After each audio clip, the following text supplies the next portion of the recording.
Or is brought to you by the Snyder Law Group. Live from WBFF in Baltimore, this is Fox 45 Morning News.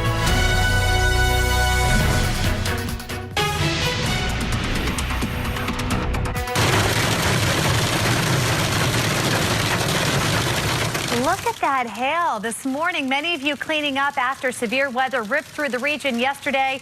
And now we're bracing for more severe weather here today. Yeah, in fact, here's a live look at the power outage map. Since we've been on the last 3 hours, they've repaired at least 1,000 customers. We're at 5,600 that were without power right now. Most of these outages still continue to come from Baltimore City, Baltimore County, and Harford County. In fact, at the height of the storm last night, 25,000 were without power. And we talk about another thread here today. Let's get you updated. 7:30 here. I'm Megan Gilland in for Patrice Sanders. And I'm Tom Rogers. And of course, we want to have your traffic and weather together. We do that every 10 minutes. Candace Stolt has been watching the roads looking for trouble spots that have limbs, trees down. Meteorologist Jonathan here with today's timeline of weather. Yeah, really, when you look at those power outages, that was right under the path of the strong storms from last night. And right now, the good news, the radar's quiet. Showers moving away. But a big caveat here. You take a look out to the west into the Ohio Valley. There's a lot of rain and thunderstorms already percolating again. And guess what? They get here this afternoon. Drop-off time this morning. Mild, muggy again, 75. Get the sunglasses out, but get the rain gear out. And also prepare for the potential of severe weather. Again, tornadoes, high winds, hail, all of potential by the time the kids are getting home from school. I'll let you know how long it lasts in 10 minutes.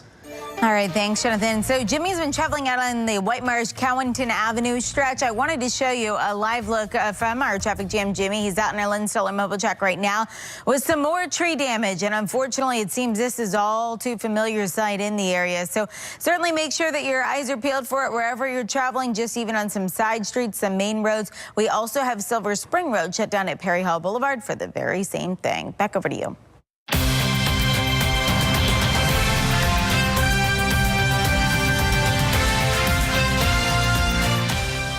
The U.S. Department of Education doesn't appear to be doing its homework before awarding millions of your tax dollars in charter school grants. Yeah, because one of those schools is right here in Baltimore is now being shut down. Project Baltimore's Chris Papps explains how that school was getting money from the federal government, even as its owner was in trouble with the federal government.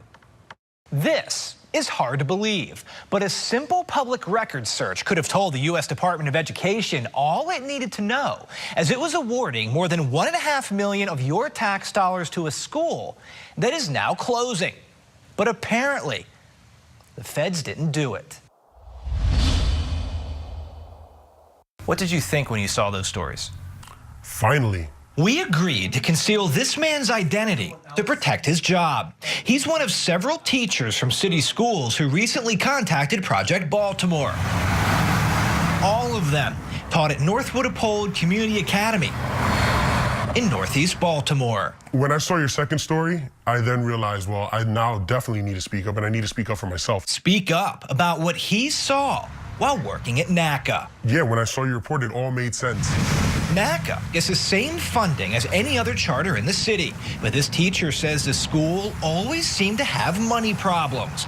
Project Baltimore hears often about a lack of basic resources in city schools. But at NACA, this teacher says it was on another level. We questioned why we were being limited in resources, why we weren't able to make copies, why we didn't have a curriculum, why there weren't any textbooks. I didn't have a bulletin board in my classroom, a dry erase board, a Promethean, nothing. We taught on paper and pencil. Paper was a huge issue. We didn't understand why we were being limited to paper. I mean, we were teachers that were teaching as if we were teaching in a third world country. You know, essentially. Like, we had no resources, just us and students. When we started to see the little things like that kind of disappear is when we started to question where the money was going. So when Project Baltimore told this teacher about our latest discovery in our investigation of NACA, he wasn't surprised. I saw it. I know it. I mean, we all saw it. A prestigious grant from the federal government worth hundreds of millions of dollars. 2017 was a good year for NACA and its founder, Dr. Cecil Gray. His school won a $1.5 million expansion grant from the U.S. Department of Education. But just 15 months later, all in favor? North Avenue voted to shut NACA down. Motion passes 8-1. In part for not complying with federal education law. How closely do you really think the Department of Education is looking at these applications? Max Eden with the Manhattan Institute. Not closely enough to double check. Project Baltimore combed through NACA's grant application, finding plenty of factual errors. We exposed how the U.S. Department of Education does not contact local school systems or the state to ask questions before issuing hundreds of millions of dollars in grants. The federal government also doesn't appear to check with the federal government before issuing grants. Take a look at this. In September of 2018, the IRS placed a $44,000 tax lien on Northwood Uphold Methodist Church. Why is this important? Well, Dr. Gray is the pastor of that church. His school, NACA, sits on the church's property. So at the exact time the federal government awarded his school a $1.5 million grant, Gray hadn't paid his federal taxes at his church for 3 years. The Department of Education declined our request for interviews, but told us in a statement, as a result of this investigation, the federal government is working internally to improve how grant applications are reviewed and scored. Dr. Gray? Hi, I'm Chris Pabst with Fox 45. As for Dr. Gray, he hasn't returned any of our calls or emails. When we tracked him down, he wouldn't answer our questions. When we reached out to him for this story, we got no response. Dr. Gray, can you answer just a few of our questions? We've been trying to get a hold of you. It's almost confusing because you want to speak out. You want to say something about it because we see it every day. For teachers, speaking out can be a risk. You know, they can do things that, you know, make your life hard as a teacher. But this educator says he came forward before more money, federal or local, is awarded to his former school. It was only a matter of time before people would start catching on to him.